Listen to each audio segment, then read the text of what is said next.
Hello, everyone. Phil Lee returning with another episode of Civil War Chat. Today is Wednesday, the 3rd of August, 2022.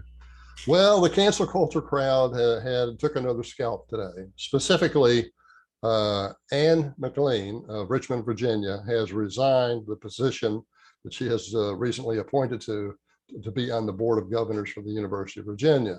She's politically conservative, and obviously she's opposed to critical race theory and the radical trends of the university generally. So she would have been a good addition to that. But the reason she resigned is that within the last few weeks, she was on a radio talk show and she made some comments about secession that could be constructed by the cynics as saying that she's endorsing the concept of secession for any of the 50 states in 2022.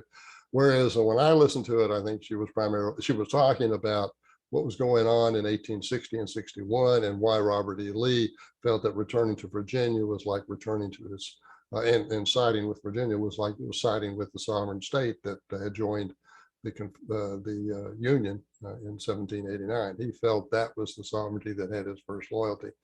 And that in 1860 and 61, the attitudes towards secession were different. That leads me to this point. In my book, The Causes of the Civil War, I point out that 5 times between 1789 and 1861, the New England and the northern states had serious discussions about wanting to secede themselves. They were not, when things were not going their way, they felt that they had the right to secede as well. Anyone who reads the Constitution, the actual 1789 Constitution, can see it's immediately apparent that the 13 states wanted that central government's powers limited. Almost the entire point of the Constitution was to limit those powers to the enumerated powers and enumerated rights within that document, and those powers and rights only for the central government, everything else to the states. So in 1860, 1861, the Civil War was coming on. That was very much a debated opinion as to whether or not secession was legal or not. So now Youngkin has failed to stand up for her and say that, those of you then the cancel culture that want to make that construction of what she said, you go ahead and make it, but I'm not asking her to resign. She's a good person.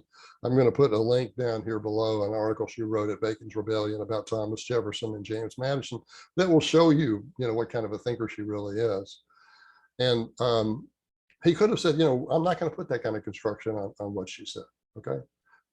This tearing down of Confederate statues has got to stop. You're destroying history. You're recklessly doing it because you really don't know what you're doing. And before we move any further on any further destruction, we need to pump the brakes a little bit and think this through. Because I read, in Richmond, I think 10% of the customers for the water utility are behind on their bills. Well, destroying the Confederate statues had done nothing to address a problem like that. That's a major problem. 10% are behind on their bills. Destroying the statues didn't address that problem. Destroying these statues didn't address any really significant problem at all. It was just a fabricated way of expressing hostility towards people simply because you could get away with it. And that's what it was. So if you want the book, Causes of the Civil War, which I recommend that you get, because I want you to please understand that the probability of anyone becoming financially independent by being an author are slimmer than the probability of anyone becoming a Major League Baseball player. And on top of that, you can see behind me, there's no university, there's no government programs behind me. The money that I get comes from when you buy those books, or if you want to make donations.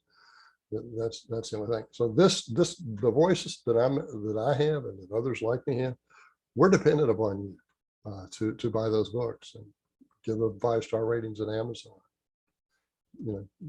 Buy books and give copies to your friends. Okay, that's our show for today, and thanks for watching.